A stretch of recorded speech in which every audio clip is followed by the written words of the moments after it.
dificultad. Bueno, nosotros hoy vamos a ver una clase de conceptos generales y un poquito del lenguaje de la pintura y la escultura, que algunos de ustedes ya lo vieron, lo repasamos, pero también viene bien para las personas que no se acuerdan o no lo vieron. Es general, para poder arrancar con el Renacimiento ya neto la clase que viene. Pero la clase que viene les quería comentar una cosa. Hay una muestra de la obra de Rafael que la ha organizado el Instituto Italiano de Cultura junto con el Consulado Italiano, que está en la legislatura, en el centro, en pleno centro, en la calle Rivera Indarte, en la vieja legislatura, que ahora ha quedado el edificio para muestra. Yo la estuve visitando, tiene una guía que a mí la verdad que no me cierra mucho la guía, pero nunca está de más tener una guía, una señora que guía. La muestra consiste, son alrededor de, 3, 5, 8, 10, 12, unas 14, 15 pinturas de Rafael, que es de los tres grandes del Renacimiento, Leonardo, Miguel Ángel y Rafael Sanzio. Están sus pinturas. No son los originales, obviamente, son ilustraciones iluminadas a escala natural, o sea, a la verdadera escala de cada cuadro. Están muy bien presentadas, están en un ámbito oscuro para poder ver bien los colores, sobre todo de Rafael. Digamos que está todo lo que sería ver la biografía de Rafael junto con esas obras, está justo, ¿no es cierto? Y además hay un cuartito pequeño, oscuro, que tiene la pantalla para interactuar. Entonces nosotros podemos ir poniendo el dedito, buscar las obras, buscar datos y demás, ver detalles, ver cosas más cercanas. Bueno, la propuesta, ¿qué sucede? Esa muestra termina el 31 de marzo. O sea, la semana que viene. O sea que nosotros, si la queremos ver, nos quedaría ir el martes. Yo no sé si hay ganas de que vayamos o simplemente tengamos clase. Como es en el centro y la gente de zona norte no le gusta ir mucho al centro, nosotros usaríamos el horario de la clase. Entonces nos podemos juntar sobre las 3:30, 4, y sí, no tenemos más de una hora. No es grande la muestra, es pequeña. Como les digo, hay 10, 12, 14 cuadros, pero bueno, que no son, vuelvo a repetir, no son obras reales, son imágenes muy bien logradas, porque las ha hecho el consulado, y muy, muy lindas, ¿no es cierto? Pero bueno, no es una muestra grande tampoco. O sea que en una hora nosotros estamos ahí terminando, salvo depende de lo que vayamos preguntando, diciendo o haciendo. Sí, Gloria, escucha. A mí me parece re interesante ir, y también como para apoyar estas obras de cultura que decide nuestra provincia, nuestra ciudad darnos. ¿Viste? Porque si no, si la gente no va, cada vez hay menos interés y siempre vamos a seguir siendo los mismos. Esta me parece importante apoyar. Me parece bien. Me parece perfecto juntarnos 3:30 en el centro, ¿viste? Perfecto. Yo por mí, zona norte extrema, pero me prendo. Bueno, pero me prendo de una. Justo este martes 29 tengo unos de Buenos Aires que vienen. No puedo. Yo tampoco. Ya somos dos. Yo no salgo, chicas, yo no voy a ningún lado que sea público. Bien. Bueno, te voy a decir que el lugar está muy vacío, es decir, tiene mucho protocolo, y no hay gente. O sea, la muestra, si yo ya lo confirmo, nos reservan espacios solo para nosotros, porque nosotros somos unas cuantas, ¿no es cierto? Así que en ese aspecto no hay problema, Julia. Y después, lo que pasa es que significa el ir al centro. Yo no voy al centro, no estoy en contacto con gente. No, te comento nada más cómo es allí el protocolo. Está bastante vacía, y porque es lo que dice Gloria. Es una muestra que está desde fines de diciembre, la han dejado en enero y febrero por una cuestión de que todo se cierra, el turismo y demás. Y veo como que hacen mucha promoción en las escuelas, ¿no es cierto? Van los chicos, qué sé yo, pero no, bueno, la gente no va a a esos espectáculos a veces tampoco, ¿no? Y la verdad que está interesante, es interesante. Así que bueno, si, no sé, vos, Juliana, no podés y Julia tampoco, no sé qué dice el resto, Laura, Georgina, Natalia, Martita, si me dicen yo que sí. sí. Laura va a estar de viaje, por Ah, ejemplo. bien, la otra Laura está de viaje. ¿Vos, de viaje. Laura González y Díaz? Yo sí Bueno, puedo, yo sí bueno, puedo. Susana también puede, Gloria también. ¿Vos, Georgie?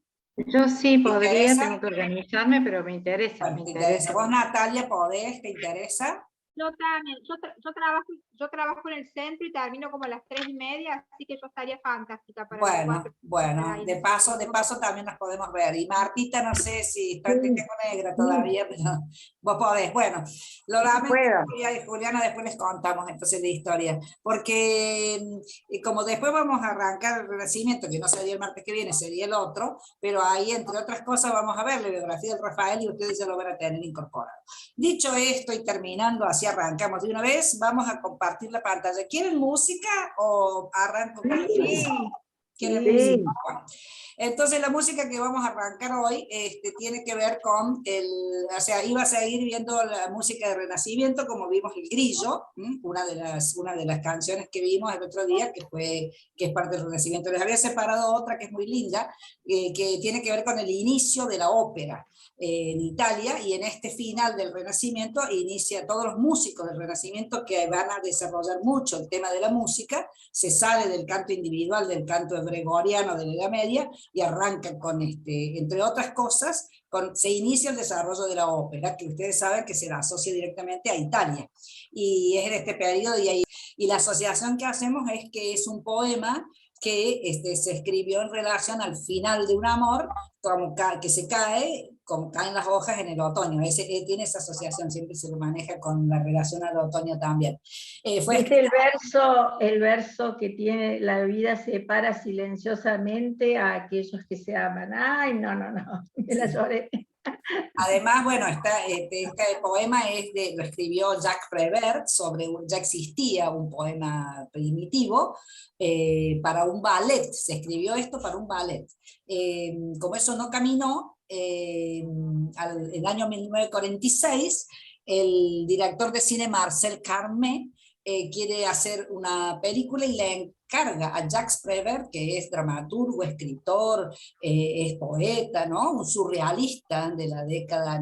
Jacques Prévert nació en el año 1900, murió en el año 77.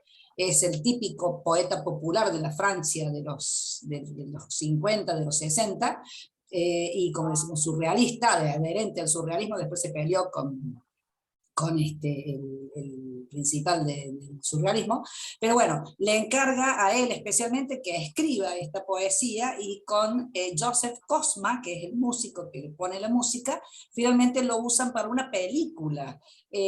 Buscando actor, Jean Gabin dijo que no quería estar allí, entonces allí se cruza Yves Montand, que es el cantante que hemos escuchado esta versión de él, cuya mayor digamos, aporte a la canción ha sido que él primero hace un trozo hablado, ¿no? Con esa voz tan profunda, tan interesante. Yves Montand se llamaba Ivo Livi, es nativo de Italia, no es francés, sí murió en Francia en el año 91, se refugiaron en Francia a raíz del fascismo italiano, su familia, y se va a cruzar con Edith Piaf, va a ser amante de Edith Piaf, que lo va a potenciar, lo va a llevar a la fama, y a raíz de eso y a raíz de esta película y con esta canción se hizo muy popular Yves Montand. Y Joseph Kofma es un húngaro que se nacionalizó francés, murió también en el año 1969, le pone la música, hizo música de muchas películas y le hacía toda la música a Jacques Prévert, a Jean-Paul Sartre y al poeta Raymond Queneau.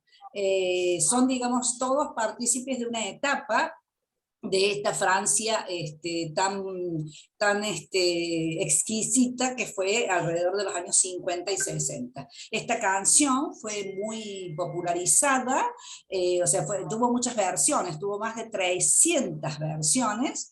La cantó Edith Piaf, la cantó Juliette Gréco, Charles Aznavour, François Hardy, y en el año 50 un autor que componía para Bing Crosby y para Fred Astaire la traduce al inglés con el nombre de Autumn Leaves, o sea, las hojas de otoño.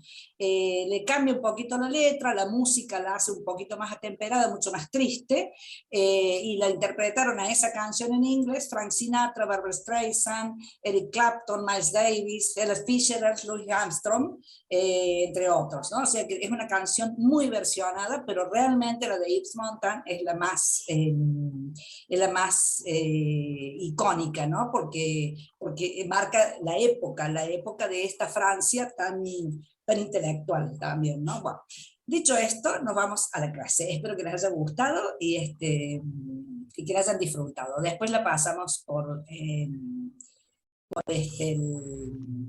WhatsApp y por el mail.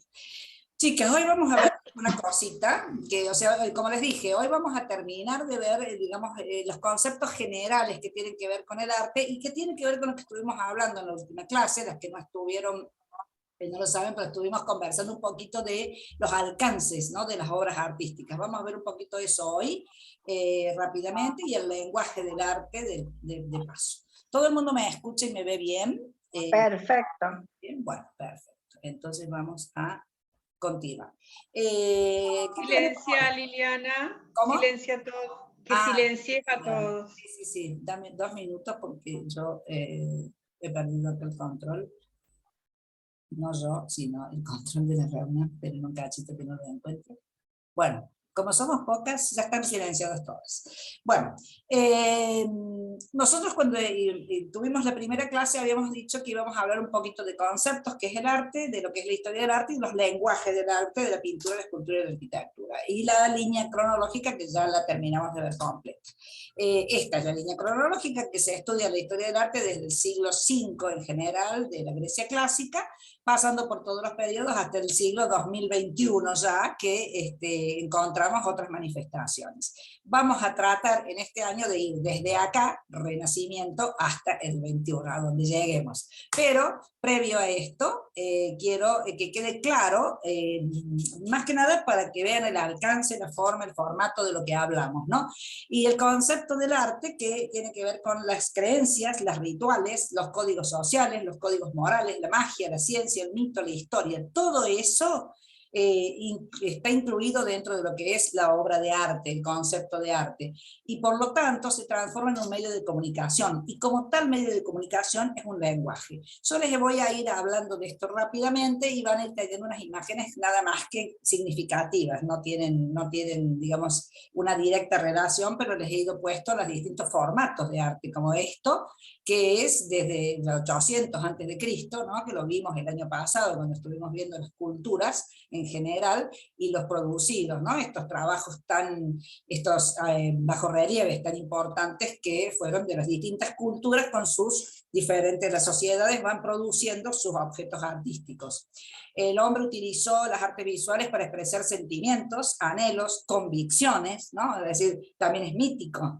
La observación de la naturaleza, los fenómenos de la naturaleza, la relación que el hombre tiene con la naturaleza, es también parte del producido artístico. Por ejemplo, Claude Monet, cuando hace esta obra, Impresión Sol Naciente, ya en el 1872, o sea, del siglo XIX, va a generar con esta obra, que es su desesperación por plasmar el momento directo en la tela, ¿no?, es decir, pintaba a la prima, o sea, húmedo rápidamente, en directo, él ve esta situación donde el sol está saliendo y ese luz, ese color lo quiere plasmar, y por lo tanto aparece esta obra que va a terminar dando el nombre al movimiento del impresionismo, porque se llama Impresión Sol Naciente. La religión es otro elemento que va a agregar, va a aportar a las artes visuales, sobre todo hemos visto en la Edad Media mucho, y en el Renacimiento también la religión tiene que ver. Los hechos históricos han sido inspiración para los artistas. Por ejemplo, esta obra de Rafael Sanzio, que está en esta muestra, está en tamaño natural también, está puesta allí en lo que les comento. Los desposorios de la Virgen es una obra netamente religiosa, inspirada, es un encargo por la religión. Tiene un montón de otros elementos que ya lo vamos a ver en su momento. Es del 1504 y, digamos, está hablando de cómo el artista adquiere, digamos, o sea, trata un tema, es el casamiento de la Virgen María, pero trata un tema como un casamiento social en un entorno y en un contexto del Renacimiento, es decir, le está poniendo edificación, naturaleza, vestimenta de una sociedad de su momento, y no del momento en que se ejecuta este hecho, ¿no es cierto?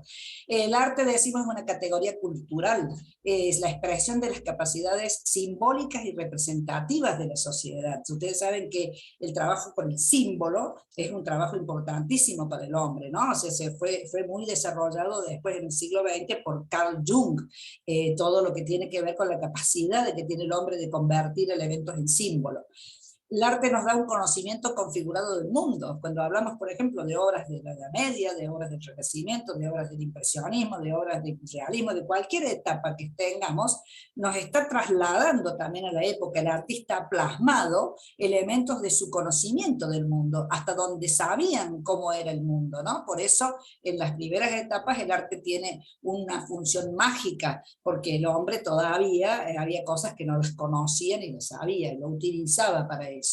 La obra de arte siempre es una representación, sea el cine, sea una escultura, una pintura, una música, una literatura, es una representación de algo, ¿no? El mundo que vemos en una obra de arte no es el mundo tal cual es el mundo, va a ser siempre la representación de algo desde la visión de una persona en un contexto dado. Eso sería el criterio general.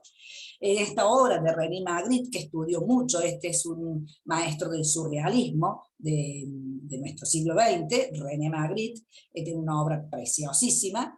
En esta obra que se llama La traición de las imágenes, René Magritte estudió muchísimo este tema, ¿no? de la imagen y del concepto simbólico. Es un típico exponente de esa época. El surrealismo es así, el surrealismo trabajaba mucho con el simbolismo. La traición de las imágenes, ¿por qué? Porque él a este título, a esta obra le escribe, además de ser un excelente pintor realista, él le escribe esta frase que dice "Cecina Pine Pip", o sea, esta no es una pipa. ¿Por qué? Porque él le preguntaba al público cuando iba a ver esta obra y le decía, ¿qué es esto? ¿Una pipa? No, eso no es una pipa, es la imagen de una pipa. Él tenía todo un tratado que, junto con Foucault, que escribió un libro acerca de la traición de las imágenes, justamente porque tenía que ver esto, para poder quedarnos en claro que es la representación, que parece una obviedad, pero a veces, sobre todo el cine, el video, nos lleva a otros planos, ¿no? Es decir, cómo podemos pensar que ver una película de terror nos puede realmente angustiar o realmente dar miedo. A veces una obra pictórica también nos puede angustiar mucho. Y bueno, esas emociones, esos sentimientos los está produciendo una representación. Y tiene que ver con el concepto del mundo que tiene cada uno. O sea, hay que ver qué es lo que toca, entre comillas, esa obra que veo a mi interior para que me produzca emociones. Valoramos la capacidad que tiene un objeto cualquiera no, un objeto artístico, como por ejemplo una pintura, una escultura, de corporizar la idea de una época, es decir, de dejarnos el dato de la idea de una época. Aquí, por ejemplo, La libertad guiando al pueblo es una obra de Eugène Delacroix de 1830, que está en el Museo del Louvre y que es enorme, es del realismo, de la época del romanticismo realismo del siglo XIX, es de 2,60 por 3,25 metros, y esta obra corporizó finalmente, porque es la imagen icónica que después de ser ejecutada, de un hecho histórico del momento, nos traslada a una situación como, cuando vemos esto, vemos el concepto libertad, por ejemplo, ¿no? El concepto lucha por la libertad. Ya la obra se corporizó con una idea, que es la idea. Decíamos entonces, conceptualmente el arte es una interpretación del mundo de un grupo social, refleja un tiempo, una época a la cual perteneció el artista. Por ejemplo, esto es de Yves Klein, se llama La Gran Antropometría Azul, es una obra del año 60. Estas obras, cuando ya estamos hablando de una gran revolución dentro de lo que es el arte, en los formatos del arte, un cambio, ¿no? en la forma de generar. Fíjense bien en esta obra, ¿por qué? Porque esta obra está hecha de este modo, el pincel es un cuerpo humano, esto ya era parte de una performance, y Yves Klein hizo mucho trabajo con el color, por ejemplo, el color del azul que él usaba, finalmente lo patentó, y es un color Yves Klein, el color azul Klein se llama, ¿no? el azul que él usaba, pero lo que tiene también de trascendente es que, por ejemplo, él ponía al público, ponía una orquesta, había música, y se generaba distintas performances de distintas maneras, distintos objetivos, se tendía el lienzo en el suelo, se le impregnaba a la persona que estaba, la modelo que estaba desnuda, y ella era el pincel del artista que la iba manejando, la iba desplazando para ir generando una obra que finalmente, entre otras, por ejemplo, era esto, ¿no? El producido es esto. Es decir, esta mujer que plasmó, digamos, pasó toda esta pintura por este lienzo, dejó esta obra que se llama La Gran Antropometría Azul, entre otras cosas. Son formas de una época, esto no lo vemos en el siglo XV, por ejemplo, ¿no es cierto?, en el siglo XVIII, pero sí lo vemos como un contenido de la década de los 60, del siglo XX. Las obras de arte forman parte de una estructura cultural, ¿sí? Es la expresión de creencias de distinto tipo, religiosas, morales, estéticas, del sistema social. La obra permite perpetuar eso también, permite que la historia siga, digamos, teniendo ese registro, cuando hablamos de registro, el registro de algo que no lo vivimos, que no lo vamos a vivir nunca, y que quién sabe si vamos a volver a vivir lo que hoy a lo mejor se manifiesta como obra artística. Entonces la obra es lo que va a quedar como ese registro. Por ejemplo, de la escuela del periodo helenístico de los griegos, la famosa Victoria de Samotracia, que tiene que ver con un concepto también de el estilo de vida, el formato social de los griegos, ¿no? Esta obra que está en el Louvre. La definición de arte viene a través de la cultura, de la historia, del lenguaje. Para comprender la obra, a veces hay muchas obras que hay que analizar el origen, o social o cultural de la obra. Por ejemplo, lo que vemos de Yves Klein. Si nosotros vemos la obra pelada, esa tela sola, y no sabemos nada de Yves Klein, bueno, podemos pensar que la pintó a brochazo, que la pintó con un balde, que la pintó con un pincel, y no, que a lo mejor fue toda una performance que se hacía y que, digamos, como buena performance queda nada más que en el momento en que se hizo, ¿no? Por ejemplo, Marcel Duchamp en el dadaísmo, cuando presenta el objeto, el ready-made fue el objeto hecho arte, ¿no? El solo hecho de existir el objeto presentado por el artista ya lo conforma en una obra de arte, un objeto de uso común como es la rueda de bicicleta. En todo ese contexto de ruptura de ese momento y todo lo que presenta el dadaísmo, podemos tener que entender la obra, si no vamos, la miramos y pasamos de largo a veces, ¿no? También la motivación subjetiva del artista, porque es quien va a ejecutar la obra, ¿no? Su propia búsqueda. ¿No me escuchas bien? ¿Me escuchan bien, chicas? Ay, qué nada, no, que estamos mal. Lento, como lento. Ahora sí. Bueno, vamos a ver, párenme si no, oye, no sé qué pasa, tengo las 5 barritas puestas a full ahí, pero bueno. Su búsqueda por comprender el universo, ¿no? de a su alrededor, el producto que él genera, posibilita que haya una comprensión de parte de la sociedad, de ese vínculo, de esa relación que tiene, que se llama convencionalmente cultura. Entonces, por ejemplo, Paul Gauguin nos trae De dónde venimos, quiénes somos y a dónde vamos, de 1897, terminando ya el 19.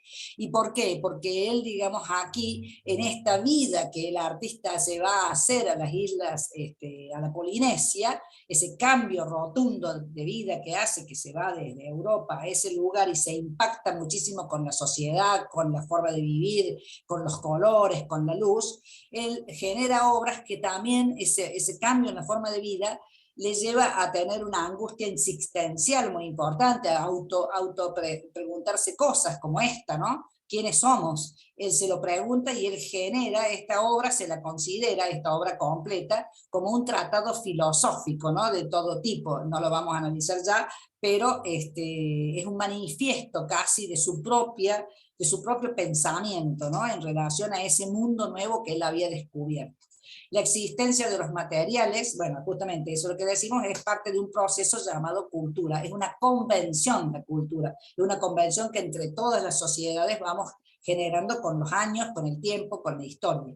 Aquí, por ejemplo, estamos con una obra de arte conceptual, netamente conceptual, pleno siglo XX, tiene que ver con el origen también del dadaísmo, nada más que esta obra es posterior, el conceptualismo fue alrededor de los 80, los 90, Joseph Kosuth presenta esta obra icónica que es Una y tres sillas, se llama, en el año 1965. Él entonces, ¿qué hace?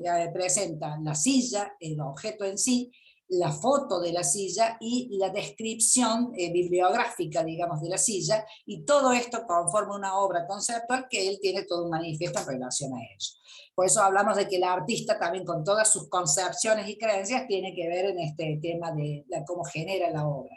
Llamamos arte a ese proceso amplio donde interviene el artista, el medio material y el público, cómo decodifica el público. Aquí tenemos una obra de Polesello, con nuestras compañeras cuando hemos estado viendo en el Museo Malva, esta presentación de las obras de Polesello, que también trabaja un material como el acrílico sólido, ¿no? Lo trabaja como materia, y bueno, justamente nos vamos encontrando con obras que salen de lo común, ¿no? Aquí lo tenemos a Rogelio Polesello, que murió en el 2014, gran artista argentino, y vemos que este tipo de obras nos trae, digamos, otra concepción artística diferente, porque el material le permite a él hacer este tipo de obras.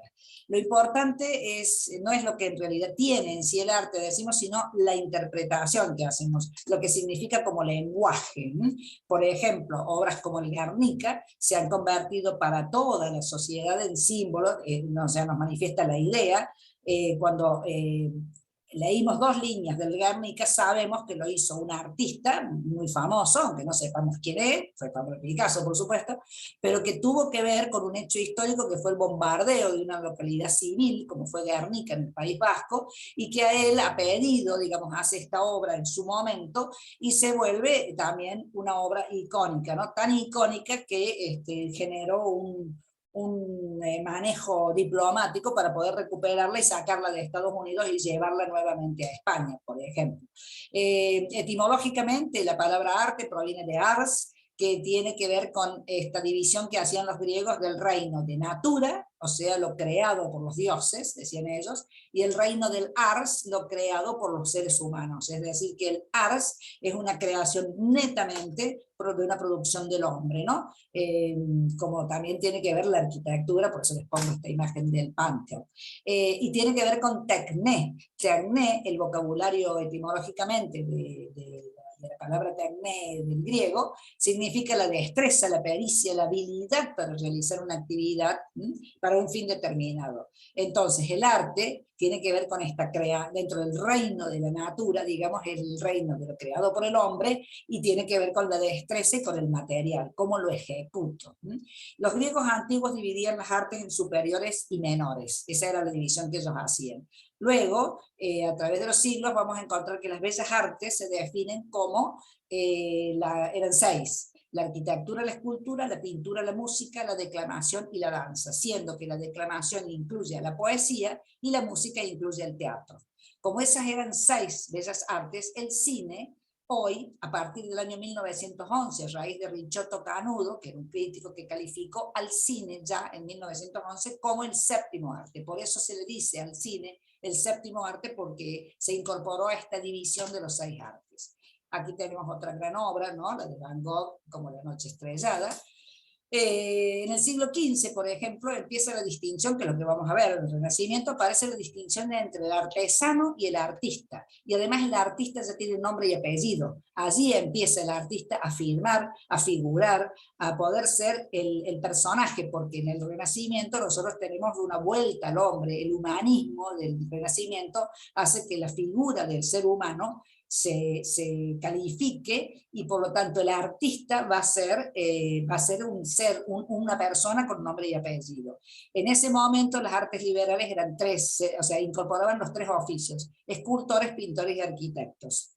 Por eso vamos a encontrar los grandes artistas como Miguel Ángel, por ejemplo, que hizo escultura, hizo pintura como la Capilla Sixtina, e hizo arquitectura también como el Duomo del Vaticano, ¿no? Entonces, todo con maestría, era ese hombre renacentista que era múltiple. Siguiendo con esta idea de cómo se van conformando las artes en general, las artes liberales aparecen con la burguesía, el paradigma materialista aparece con estas artes liberales, que son las 6 que decimos de las bellas artes. Este cambio, digamos, trae justamente Charles Babbage en 1746, las va a denominar como bellas artes, y vamos a incorporar además a la floricultura, a la escultura, la música, la pintura, la poesía, la arquitectura y la elocuencia. Eso va a quedar de lado, ¿no es cierto? Porque después las bellas artes van a ser esas 6, el séptimo arte va a ser el cine, y ahora vamos a ver cómo se incorporan los otros elementos. Por ejemplo, aquí vemos una bellísima escultura de Rodin, la de Anaide, en mármol. Las bellas artes siguen siendo una expresión, una obra, una generación del hombre asociado al concepto de belleza, que es muy conflictivo como concepto, ¿no? Porque también el famoso Umberto Eco tiene 2 tratados: Historia de la belleza, Historia de la fealdad, que ya otras veces se los he recomendado, y realmente es muy interesante ver que la fealdad también tiene una obra representativa artística, ¿no? El concepto que cada uno de nosotros tenga de la belleza o de la fealdad. Por eso que decimos que las artes visuales generan representaciones. Esta obra es de Whistler, James McNeill Whistler, el retrato, se llama Arreglo en gris y negro, pero en realidad quedó después como el retrato de la madre del artista, donde él rompe una serie de cánones en ese momento, y esta obra también es muy importante, 1871. Hoy por hoy se han incorporado como artes las artes visuales no tradicionales, porque sabemos que hemos evolucionado tanto en la concepción, sobre todo después de los 60, cuando incorporamos otros elementos, la interacción con el público, este hecho de trabajar con, por ejemplo, lo que vimos con Yves Klein, ¿no es cierto? Entonces ya aparecieron otras manifestaciones que se consideran como artes visuales en general o como obras artísticas. La animación, el arte interactivo, que tiene que ver con el performance, por ejemplo. La caligrafía, que tiene que ver con el arte oriental también. La cinematografía, como ya dijimos, como séptimo arte. La fotografía se ha incorporado ya con museos específicos de foto, ¿no? Le llevó bastante tiempo incorporarse, pero ya es. El graffiti, ya lo tenemos a Banksy, si han visto alguna obra de Banksy, ya cotiza en el mercado del arte a altísimos precios, Banksy con sus grafitis, ¿no? La historieta también ha participado como arte, como dentro del campo de las artes visuales, la tipografía, y todos los diseños, ¿no? Los diseños de interiores, de modas, el diseño gráfico, el industrial, el diseño web. Nosotros sabemos que el diseño de modas ya está también incorporado mucho a la visión dentro de museos, por ejemplo, ¿no?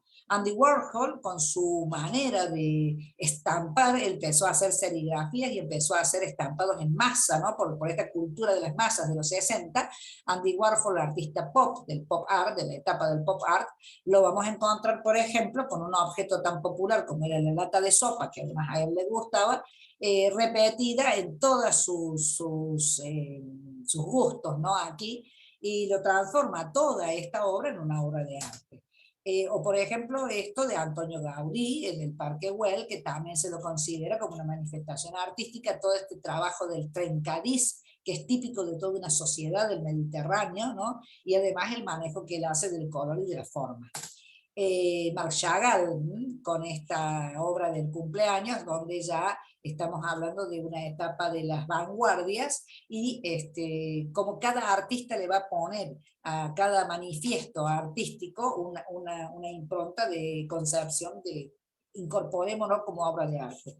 Aún Jeff Koons, un famoso artista que muy mediático, ¿no es cierto? Es decir, típico producto de nuestra época. Esta obra la presenta en la Bienal de Venecia del año 90, y que se llamó una serie Made in Heaven, es una fotografía es bastante grande, y él para esta foto generó una performance con su pareja del momento, que era la famosa Chicholina, que era una artista pornográfica muy famosa, que después se derivó en senadora o diputada, no sé, intervino en la política italiana, y esta situación tan mediática, Jeff Koons la aprovecha, digamos, y hace una serie de intervenciones, genera estos planos y genera esta obra, como esta foto, como obra de arte. El concepto del arte no es universal, porque sabemos que hay culturas que tienen otro tipo de conceptos, otro tipo de creencias, de mitos, de ritos, ¿no? Cada época también va a ser totalmente diferente. La prueba la da el hecho de todo lo que estuvimos hablando en la anterior clase acerca de los límites del arte, ¿no? Los límites morales, si se quiere. Cada época y cultura tiene el suyo, y cada uno va a tener una manifestación artística diferente y va a ir cambiando a lo largo de la historia. Por ejemplo, el arte abstracto, la abstracción geométrica de Vasily Kandinsky, que es otra de las vanguardias artísticas del principio del siglo XX, esta obra es del 22-23, ahí me falta la rayita. Kandinsky desarrolló toda su obra en relación a la música y a sus creencias teosóficas. Era un estudioso, además era escritor, escribió varios tratados artísticos, y él va a generar estas obras todas simbólicas en relación a sus conceptos y sus creencias de esa época. Entonces, todos estos elementos, creencias, rituales, códigos sociales, morales, magia, ciencia, mito, tienen que ver con el concepto de arte, a medio camino entre el conocimiento científico y el pensamiento mágico o mítico. En su origen, el pensamiento mágico mítico generaba obras, después el pensamiento científico, el pensamiento religioso, el pensamiento histórico, y finalmente el conjunto de todo eso, como es la sociedad en la que vivimos. Por eso aparecen obras como esta, las de Cristo, el artista Cristo y Jean-Claude, que era su esposa, los dos ya acaban de morir. En este caso, Cristo trabaja con el envoltorio, ¿no?, de todas las instituciones o elementos arquitectónicos relevantes, entre otras formas de generar arte. En este caso, el Reichstag, que lo hace entre el año 71 y como proyecto, y el año 95 la finalización, ¿no? Es decir, tiene que ver con una Alemania, o sea, todos los conceptos que el artista tiene en relación a esta historia, a esta época en la que se vive. Por lo tanto, el arte también es una noción abstracta, tiene que ver con el hombre, con la obra producida, con la naturaleza y con la sociedad. Es atemporal, ¿por qué? Porque está, digamos, ligado a la interpretación que decimos, que hacemos de esa obra en relación a la época, y de los valores que a cada uno de nosotros nos puede generar individualmente y como sociedad. Para una sociedad a lo mejor americana, o francesa, o china, una obra de arte no va a generar el mismo valor, ¿no?, que en representación que a una argentina. Por ejemplo, esta obra no va a tener el mismo peso interior o el mismo peso de pensamiento o de representación como obra artística para un alemán, a lo mejor para un inglés o para un argentino o para un chino.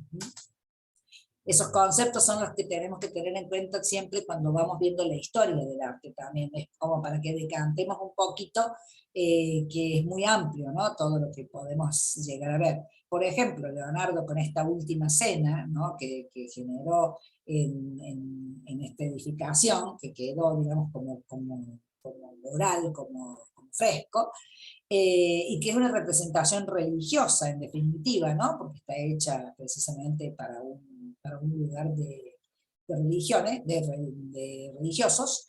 Él lo hizo con una intención, está muy trabajado, con la intención de que está en la zona del comedor de estos religiosos, y que era como una continuidad de ese espacio, de esa estancia, con la continuidad también física, ¿no?, de un paisaje que en realidad no es real, o sea, eso está todo generado en la obra en sí.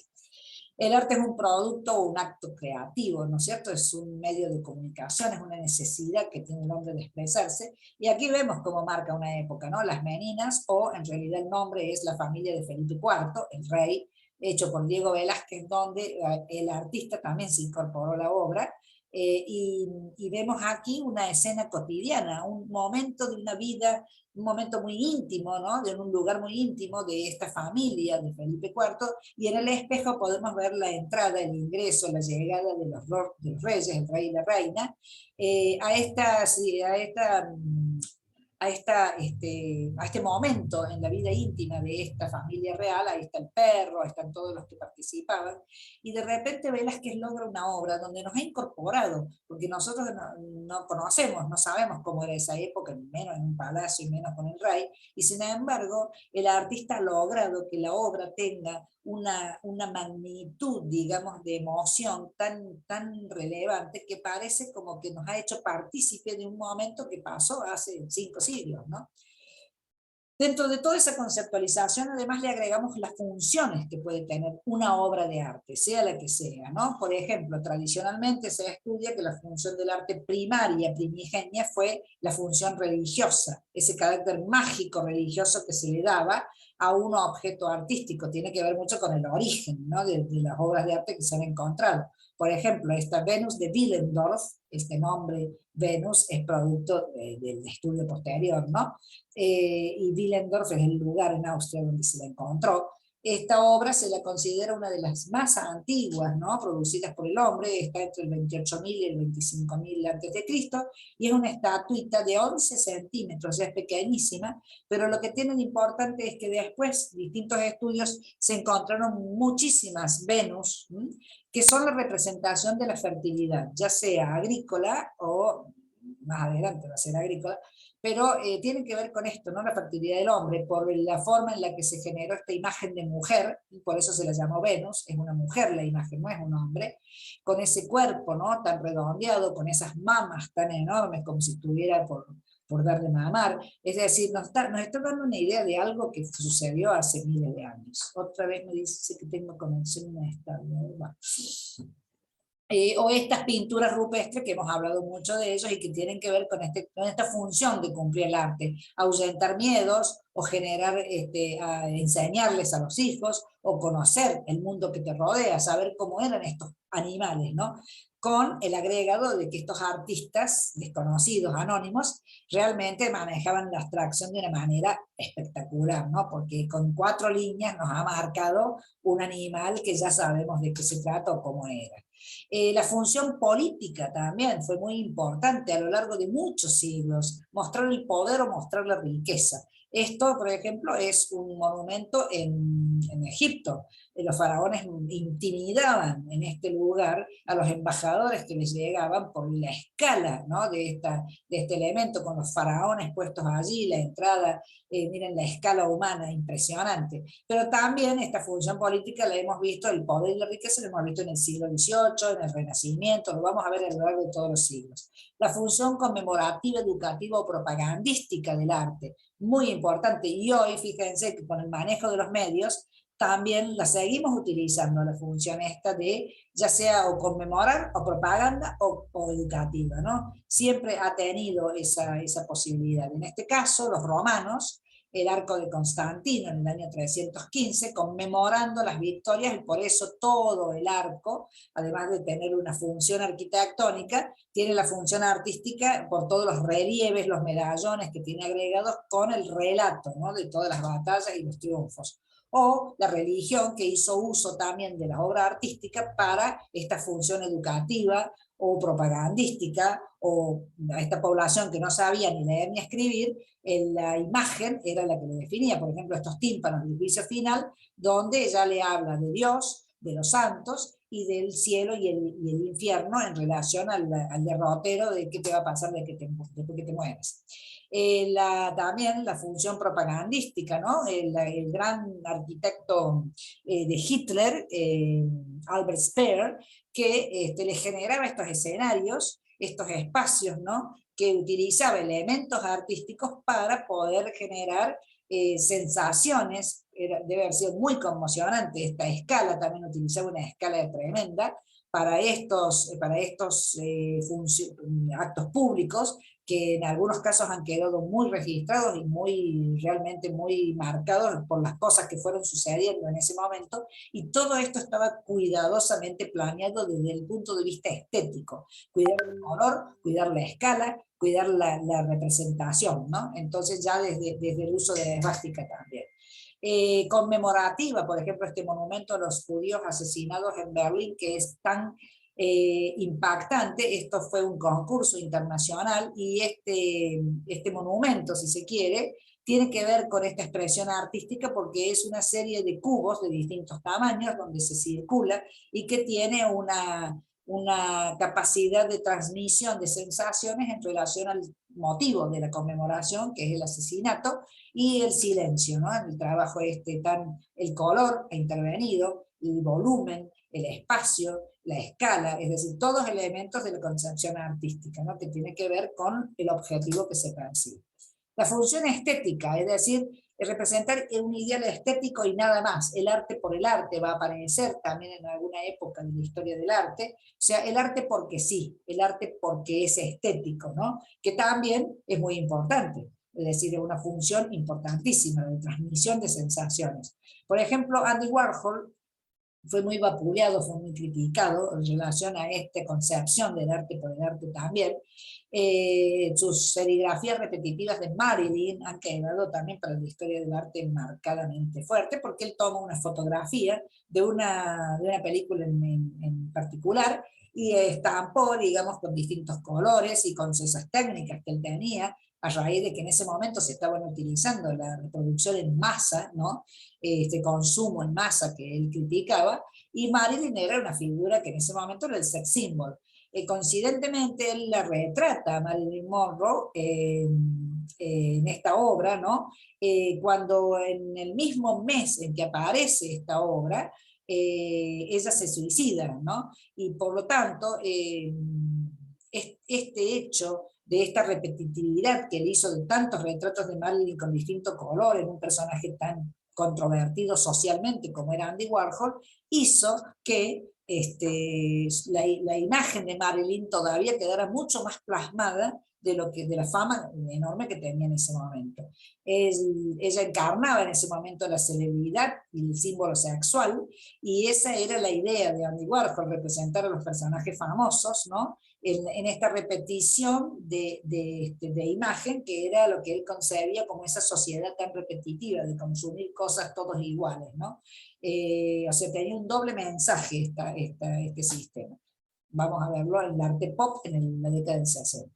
La función social para cambiar, manifestar o modificar algo en la sociedad, ya habíamos visto recién el Guernica, como el Guernica, si bien no cambió, pero sí manifestó. Es un manifiesto de algo que desearíamos que se modifique. Hoy estamos viendo la guerra de Ucrania y tal vez no haya modificación que el hombre haya aprendido, ¿no? Con esto de los bombardeos a civiles, que es lo que Guernica, el título de este cuadro, transmite, ¿no? El horror, ¿no? Las expresiones de dolor, de espanto de cada una de estas imágenes en el estilo de Picasso, que es el cubismo. Él es un vanguardista, en su propio estilo pictográfico, como además el uso del color, ¿no? Que hace, usa nada más que el blanco y negro para una conmemoración de un hecho trágico, ¿no? Solamente el blanco y negro, que para la sociedad occidental tiene mucho simbolismo, el negro como luto. La función moral también, sobre todo en el siglo XVII, XVIII, empezó a trabajar la función moral, volver a tomar valores, transmitir a través de la obra de arte valores, ideas, y la idea de la no censura. Esta obra de David, El juramento de los Horacios, es una obra que transmitía el valor de la lealtad, sobre todo a la patria, a la familia, a mantener los valores de una sociedad que los había perdido en su momento, y en un contexto de un elemento que era de la vieja Roma y sin embargo traído al siglo XVIII. La no censura que hablamos es lo que trae la polémica sobre los efectos morales del arte y la legitimidad de censurar, ya sea por criterio moral y no solo estético, ¿no? Por ejemplo, podemos censurar el Guernica. Quien esté de acuerdo con aquel bombardeo puede decir que el Guernica no representa nada. Traemos por eso a esta artista que se llama Orlán, ese es su seudónimo, donde esta artista en su momento, esto es body art, es el arte del cuerpo, ella decidió hacerse la barbilla de la Venus de Botticelli, la frente de la Mona Lisa de Leonardo, la boca del Rapto de Europa de Boucher, los ojos de la Psique de Gérôme, la nariz de una escultura de Diana, la diosa Diana. Entre el 90 y el 93, 1990-93, ella se sometió a operaciones quirúrgicas con distintos cirujanos. ¿Y cuál era la obra de arte? Por un lado, ella misma, su propio rostro que condensaba la historia del arte, con esto que decimos, y además las operaciones fueron transmitidas en video, fotografiadas. La séptima cirugía, que fue en el 93, fue transmitida en directo desde la Galería Nueva York y vía satélite en el Centro McLuhan de Toronto y en el multimedia de Banff. Entonces, aquí vemos imágenes de esa transmisión de la cirugía como obra artística, y producida esta obra artística. Esta es Orlan con estas cirugías hechas. Además se hizo agregar estos dos cuernitos, ¿no?, aquí en la frente. Ya ahora tiene otra imagen, está un poquito más grande, más vieja. Y aquí ella está ya en la camilla, ¿no?, con una performance. Ella hacía toda una performance mientras el cirujano empezaba a proceder la operación, que después va a terminar siendo acabado de toda su cara trabajada como una real historia del arte. Esta obra se va a mostrar en el Centro Georges Pompidou de París, es muy famosa, Orlan. Sigue haciendo muchas cosas, la vamos a ver, la vamos a estudiar.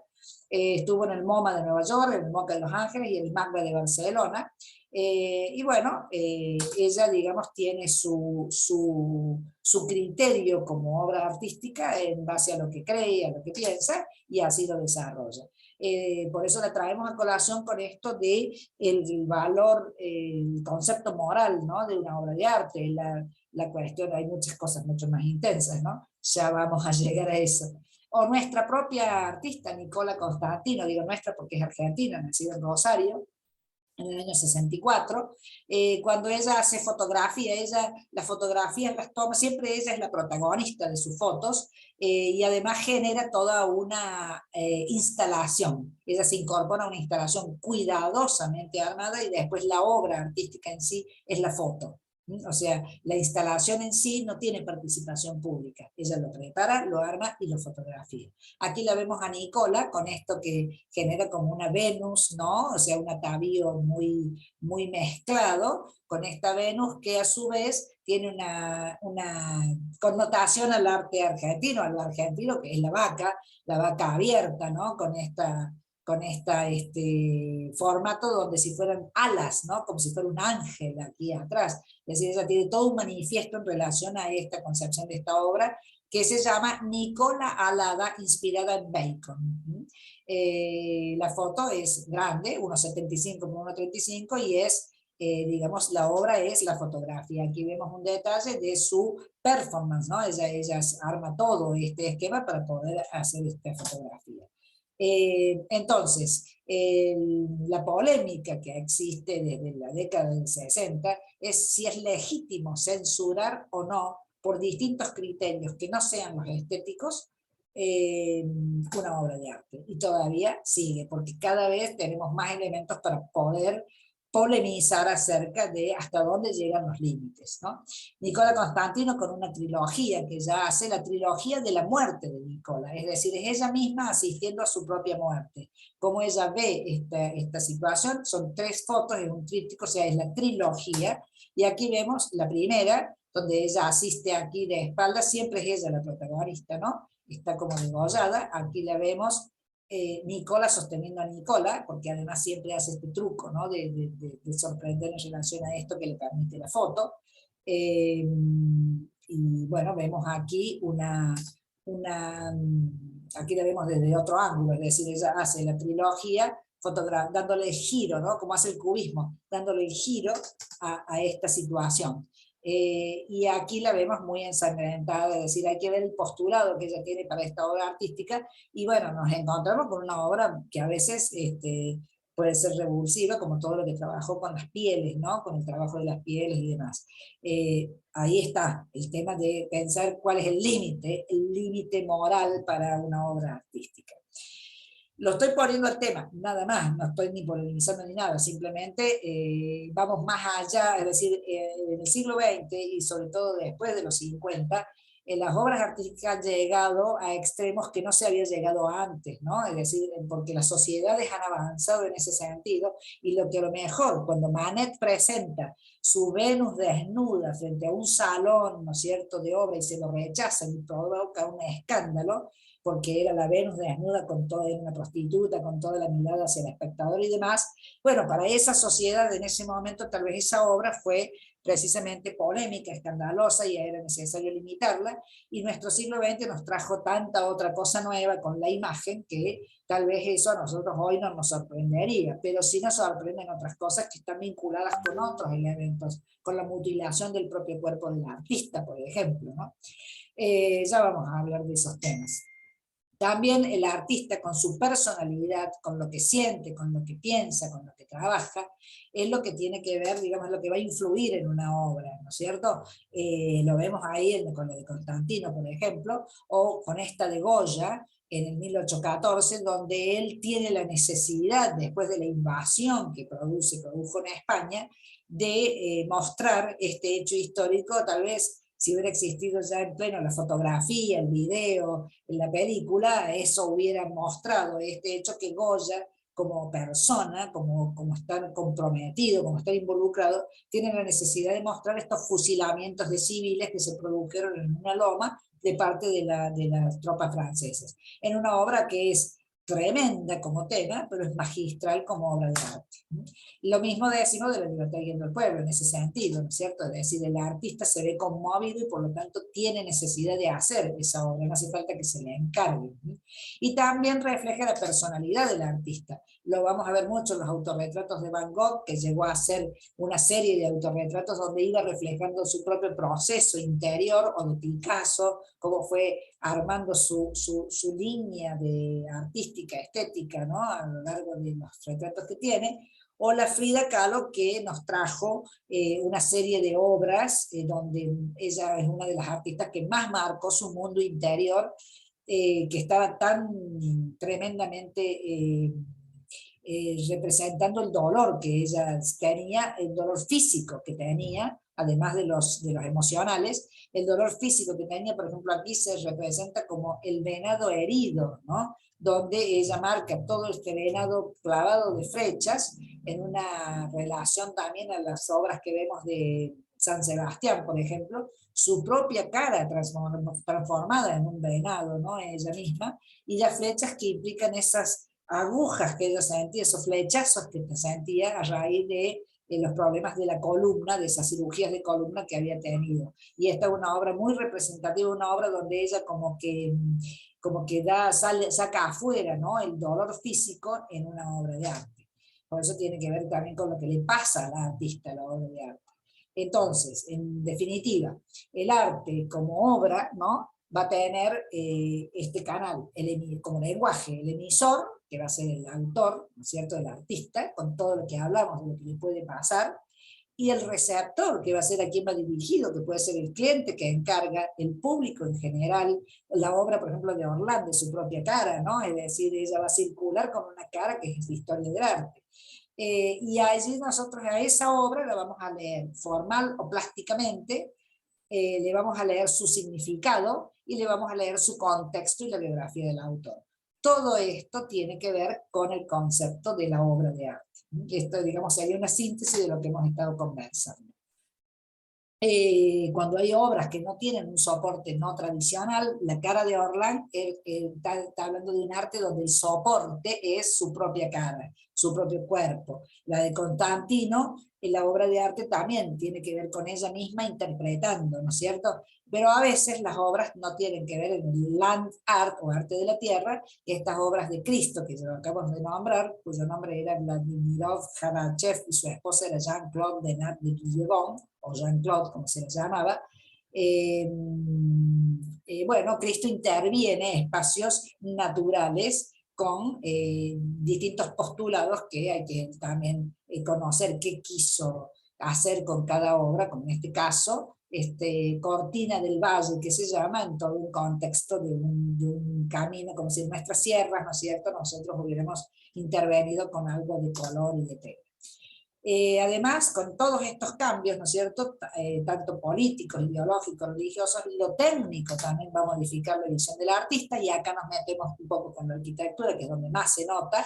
En el arte se nota mucho también en la escultura, se nota mucho en este siglo XX, con el cine, con el video, con el trabajo de lo digital, y se nota mucho también con el material, es decir, cuando apareció el óleo, hubo una revolución en la historia del arte, cuando aparece el acrílico, vuelve a haber otra revolución, y cuando se empiezan a permitir en la obra de arte los elementos ensamblados como madera, como los collages con papel de diario, con objetos encontrados y demás. En este caso tenemos, por ejemplo, una catedral gótica, la de León, ¿no?, con todo un montón de postulados de la época, y una arquitectura más actualizada, como es esta obra de Calatrava, el Turning Torso, o el torso girado, que es una obra que está ejecutada en Escandinavia, que la técnica le permite hacer esto. Cuando apareció esto, lo gótico, porque la técnica les permitió también ir un poco más alto, resolver los problemas estructurales de sostén, ¿no?, con estas cuestiones de los arbotantes, poder abrir los muros con las vidrierías, ¿no?, y salir un poco del románico. Y hoy por hoy también la tecnología, ya sea de construcción o de proyecto, nos permite llegar a límites que tampoco sabemos hasta dónde llegarán. Y a nivel en otro plano, ¿no?, de las obras artísticas, por ejemplo, este artista que es Paul Friedlander, que es físico y matemático, él trabaja la luz como elemento de su obra de arte. Siempre la materia prima es la luz, y la luz la trabaja con cuestiones técnicas, ¿no?, es decir, generación de luz técnicamente, y genera estas obras cuyo registro puede ser en presencial, o puede ser una filmación, o puede ser una foto. Hace esculturas cinéticas luminosas utilizando la tecnología que hoy en día se lo permite. Todo lo que es el arte digital hoy en día sabemos que ha sido posible por la tecnología, que cada vez está sin límite, es decir, que cada vez nos permite más cosas, como por ejemplo las obras inmersivas, el hecho de poder participar conectándonos aparatos al cuerpo y hacer la propia obra de arte, o ver la tecnología con los anteojos de 3D y demás. Alberto Porta y Muñoz, un barcelonés de nuestro tiempo también utiliza herramientas tecnológicas, y va presentando obras digitales donde la participación del espectador tiene que ver y modifica la obra de arte. El hombre va a expresar, ¿no es cierto?, ya sea copiando, evocando o inventando. Es decir, hay toda una cuestión ideológica cuando hablamos del naturalismo, ya viene de los griegos, ¿no es cierto?, es decir, imitar a la naturaleza, copiarla, evocarla, parecer a o no parecer. Las vanguardias en el inicio del siglo XX rompieron ese criterio de parecer a algo. Por ejemplo, en un mismo hecho como es la crucifixión de Cristo con los dos personajes, los dos ladrones con los que estaba allí en el Monte de los Olivos, hay una visión, por ejemplo, de Andrea Mantegna, del Renacimiento, con esta magistral obra, con todo el colorido de Mantegna, con todo lo que él tiene que aportar a esta obra, que es diferente a la que va a dar Rubens, ¿sí?, en el barroco, un siglo después, ¿no?, de 1620. La visión de Rubens, fíjense que es solitaria, estos tres hombres en soledad, en relación a toda esta situación que pone Mantegna en el Renacimiento, contextualizado en el Renacimiento. Y en cambio Rubens habla del hombre crucificado solo, ¿no?, es decir, hay otra imagen allí puesta. O Tiepolo, también a fines del barroco, en el siglo siguiente, trabajando de otro modo esta imagen, ¿no?, o sea, el mismo tema, el mismo relato, un tema que ninguno de estos artistas vivió, por supuesto, obviamente, y que, digamos, la relación que tenemos es exclusivamente por la lectura de textos que nos hablan de ese momento y de esa situación. El artista lo interpreta, y cada uno con una visión cosmogónica totalmente personal y particular en función de la época.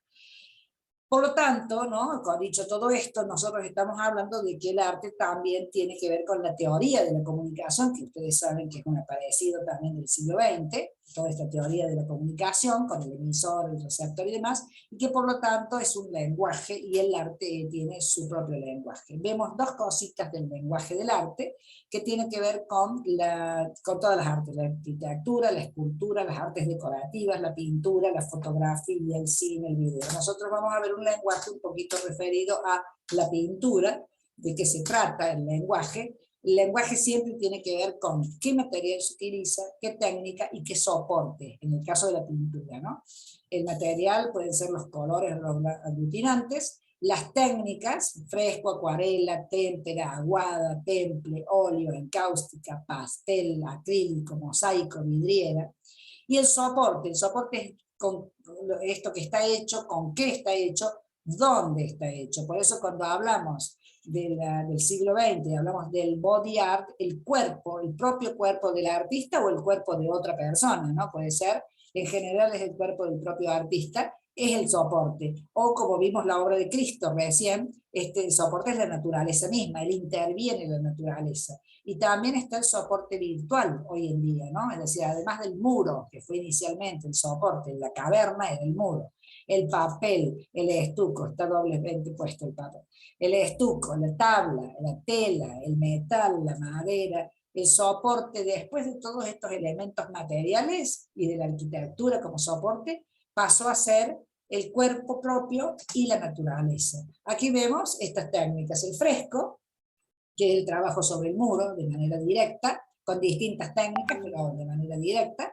El temple, que los pigmentos ya se mezclan con otro tema, como puede ser la goma arábiga o la yema de huevo, lo más usado, que se podía hacer sobre muro también o sobre tabla. El mosaico, que era el uso de pequeños espacios, ya lo habían hecho los romanos, y de ahí para atrás también eran maestros los romanos en el mosaico. Esto es del bizantino en este caso. La vidriería o el vitrón, ¿no? Es decir, que se va a desarrollar sobre todo en el gótico, el trabajo como del mosaísmo, pero con vidrio unido con plomo. El mosaico se pegaba, ¿no es cierto? Las pequeñas teselas se iban pegando sobre el muro, la vidriera se arma sobre precisamente las aberturas. Y el óleo, el acrílico, la acuarela, que ya va a trabajar los pigmentos con distintos aglutinantes, y que va a aparecer a partir del, más o menos a la altura del Renacimiento, va a aparecer el óleo, el acrílico, las aguadas ya existían, y el acrílico, que son con tinta, y el acrílico es un material del siglo XX, ¿no? Se ha desarrollado por el muralismo del año 26, Diego Rivera lo va a utilizar, y va a aparecer con mucha fuerza después de la Segunda Guerra Mundial, después de los 50, porque se desarrolló mucho la técnica, es decir, el trabajo sobre el material se lo usó en la guerra, el acrílico se lo utilizó para distintos elementos de guerra, y después quedó el material y allí se lo entubó, digamos, y se lo pudo utilizar ya como lo conocemos hoy al acrílico, el tubito que compramos y que tiene un secado rápido espectacular. Unos ejemplos de lo mismo, el fresco, ¿no? El trabajo de murales, como la Capilla Sixtina, el bautismo de Cristo, que es una pintura al temple, de Piero de la Francesca, el árbol de la vida de Klimt, esto lo pinta él para una casa, para un castillo, ¿no? Un encargo en Bélgica, y bueno, iba a trabajar también con el soporte del muro. El mosaico, ¿no? De Rávena, de la iglesia San Vital de Rávena, Teodoro y su cortejo, todo el trabajo de mosaísmo, de teselas pequeñas, la Catedral de León con su magnífico desarrollo de vitrales de colores, para dar esta idea, ¿no? Del momento, en la época esa. En este caso, por ejemplo, tiene la Confitería Las Violetas de Buenos Aires, lo pongo porque tiene un magnífico trabajo de Art Nouveau, el vitral, que a pesar de que apareció en la Edad Media, en el Art Nouveau, que es del final del siglo XIX, principios del XX, va a volver a aparecer y va a tener un desarrollo muy importante, un uso muy importante. Y por ejemplo, en este caso, en Buenos Aires, este trabajo magnífico de la Confitería Las Violetas. Óleo sobre madera, ya vemos a la Mona Lisa de Leonardo, ya un trabajo de Renacimiento con este material del óleo que empieza a aparecer, como también va a ser desarrollado a partir de allí, va a quedar para siempre en la obra pictórica, en la pintura, va a quedar para siempre Van Gogh con su Noche Estrellada famosa, y Roy Lichtenstein en la década del 60, que va a producir obras en acrílico, estrictamente en acrílico, que le permite el secado rápido, la línea mucho más fina. Es un trabajo diferente el que se hace con el acrílico, que se mezcla con agua, al que se hace con el óleo, que se mezcla con trementina y con aceites. Y aparecen estos collages en las vanguardias, ¿no? Donde trabajan con objetos comunes y pegan madera, pegan billetes de tren a veces, o fotos de periódicos.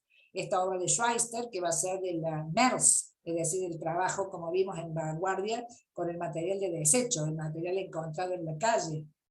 Es una pintura que se considera pintura, pero que tiene tridimensión y que tiene objeto pegado dentro de ese ensamble, ¿no? de las dos dimensiones.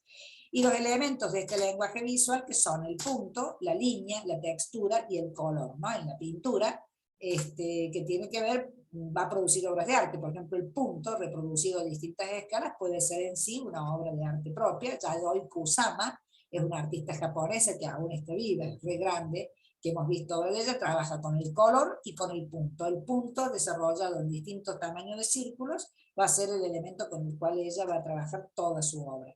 La línea, fíjense la expresividad, Bridget Ridley va a trabajar el arte óptico y cómo qué expresiva puede ser una línea simplemente, ¿no? El plano, ¿no? Desarrollado también en las vanguardias, como los distintos planos, sin ser, son líneas ensanchadas si se quiere, también producen obras artísticas. Cézanne va a desarrollar el plano en su gran esplendor con su concepto, y la materialidad, ¿no? Como producto de obra, como es este retrato de Farquhar Auerbach, que en un acercamiento podemos ver cómo mete materia, ¿no? Materia intensa allí. El volumen es otro de los elementos que vemos en la obra de la pintura, en general, cómo trabaja el volumen el artista, la perspectiva, que se desarrolló en el Renacimiento como método y se la va a utilizar siempre, que es básicamente poder dar la idea de profundidad, la idea de 3 dimensiones dentro de un plano de 2 dimensiones. Otra vez la obra de Rafael, que esta es una de las más importantes, cómo está trabajada la perspectiva aquí en este momento, esta idea de dar volumen. Mantegna, que va a dar este escorzo, que se llama cuando vemos en primer plano, o sea, perspectivo el cuerpo, Mantegna. El color, con Matisse, las vanguardias tan famosas que trabajaron el color a ultranza sin ningún tipo de límite, ¿no? Esta es la música, el trabajo del color. Este es de André Derain, los fauvistas, la vanguardia de los Fauves, va a producir obras de color que se llamaban, son las fieras, es decir, trabajaban el color como fieras, ¿no? Rojos intensos, amarillos intensos, mezclar los colores. Cézanne también va a producir obras con distintos tipos de color en armonía y en desarmonía, y después vienen en el siglo XX los grandes artistas que trabajan el color por el color. Marc Rothko es uno de los más famosos, con tiene obras que son todas de este tenor, son grandes, de 2 metros de alto, donde trabaja los planos del color compuesto. O Yves Klein, como dijimos, como ya le hemos nombrado, el blue monocromo. Esta es la obra en sí, de 1,82 m por 1,37 m. Está trabajando con resina sintética, ya el pigmento puesto en una resina, que es un material también del siglo XX, y cómo genera esta obra, que es nada, esta es la obra, ¿no? Que podemos decir, pero hay todo un trabajo de investigación del color como elemento propio de lo que es la obra de arte. La luz. El barroco sobre todo va a irrumpir el tema del uso de la luz a ultranza con el tenebrismo, también lo vamos a ver. La luz es un elemento que tenemos que mirar en una obra de arte. Caravaggio, Michelangelo Merisi, es uno de los artistas que más manejó este contraste de luz y sombras en casi toda su obra. O, por ejemplo, Sorolla, los artistas del impresionismo también trabajaron mucho el tema de la luz, del momento de la luz. Sorolla, fíjense cómo nos refleja esta luz intensa del Mediterráneo en estas 2 obras, por ejemplo, Mi mujer y mis hijas, y cómo el impacto que tiene la luz a la obra. Y la composición. Este es uno de los más importantes elementos cuando uno mira una obra de arte, los distintos tipos de composición que hay. Estas líneas marcan el manejo de cómo es la composición. Por ejemplo, en esta obra de Van Gogh se puede ver que Van Gogh trabajó una composición muy simétrica, donde hay una ley que se llama de los 3 tercios, donde toda la obra está arreglada por tres divisiones de tres espacios iguales, tanto en vertical como en horizontal, y cada uno de los elementos está incorporado allí. El Renacimiento va a tener la composición en triángulo, la composición piramidal. En todas las obras del Renacimiento las vamos a encontrar, que es esta doble línea marcada, donde después todo confluye a un punto central que es este, por eso están esas líneas marcadas allí. El artista lo planeó de este modo. En esta, que también es de Rafael, aquí vemos un punto central, siempre lo vamos a encontrar en la obra renacentista, y un escape hacia lo que es el armado de la perspectiva. En este caso, el artista ha puesto, que esto es de Goya, la familia real, aquí ha puesto el énfasis composicional en una línea horizontal, donde están todos los personajes de plano, de frente, pero hay un personaje que está en el centro y que irradia, digamos, el movimiento que irradia, es compositivo eso, la acción hacia el resto, ¿no? O sea, a partir de esta imagen empezamos a mirar el cuadro, hacia un lado y hacia el otro. Las Meninas ha tenido estos dos estudios, tiene estudios la Menina de composición impresionante, este es el número de oro también, es uno de los cuadros más estudiados y más difíciles de comprender a nivel compositivo. Esta, que por ejemplo es una obra donde vamos a tener una línea muy marcada diagonal, compositivamente, dada por la luz, por el volumen, por los elementos, y después muy neutro lo demás. Hay una composición también de simetría, ¿no? En este caso esta obra ya abstracta, sin embargo sabemos una línea central que divide un plano y otro plano donde hay distintas acciones. Y finalmente esta triangular, que es La libertad guiando al pueblo, donde vemos que la luz y los cuerpos que va poniendo el artista, la bandera y la imagen de esta mujer en el medio, dejan leer este triángulo con una línea neutra horizontal. Eso lo puede parecer ahora para ustedes un poco complicado, pero a veces cuando vamos analizando obras yo hablo de la composición y ustedes tienen que aprender a leer precisamente con el volumen. Lo ven por ejemplo aquí, esta cara, el fusil va marcando la línea diagonal, otra sombra de fusil y la línea de la bandera. Ahí tenemos una línea, está muy fuerte la línea. La otra línea viene con el brazo tan intenso de esta mujer, el otro brazo, este personaje que queda allí y la tensión que produce aquí este cuerpo caído. Y la línea horizontal. Entonces el artista genera con la composición siempre, direcciona al espectador. Lo obliga a mirar acá, a mirar allá, a dar una vuelta. En el barroco vamos a ver las espiraladas que siempre van a estar. Es decir, que eso es un elemento del lenguaje pictórico que nosotros tenemos que aprender a reconocer. O sea, la luz, el volumen, la perspectiva, la composición sobre todo, el color, el uso del color. Esos son los distintos elementos del lenguaje de la pintura. Que, digamos, en esta síntesis que después se las mando, he querido que les quede claro que no se van a acordar, pero a medida que vayamos viendo y vayamos teniendo obra y vayamos mirando obra, como siempre les estoy haciendo referencia, miren acá la luz, miren acá el volumen, miren acá la composición, a mí me gusta mucho hablar de la composición, bueno, entonces es como que ustedes van incorporando el lenguaje y cuando van a ver algo van a mirarlo, o sea, instintivamente lo van a empezar a mirar porque es la forma en la que tenemos de poder analizar una obra sin ser tan teóricos ni tan retóricos, simplemente aprender qué le miro a la obra, qué es lo que me llama la atención. Bueno, chicas, acá vamos a cortar. Espero que no haya sido muy denso, pero quería que quedaran claras estas cosas, que las que después cuando a veces hay alguna obra polémica, ahora vamos a empezar a desarrollar los periodos de la historia del arte un poquito más tranquilo, más completo, más despacito, pero esta base que sentamos de las cosas de las que hablamos en general, quería que, bueno, siempre lo hago, siempre que me gusta que quede claro desde el vamos lo que interviene cuando hablamos de periodos del arte o de obras de arte.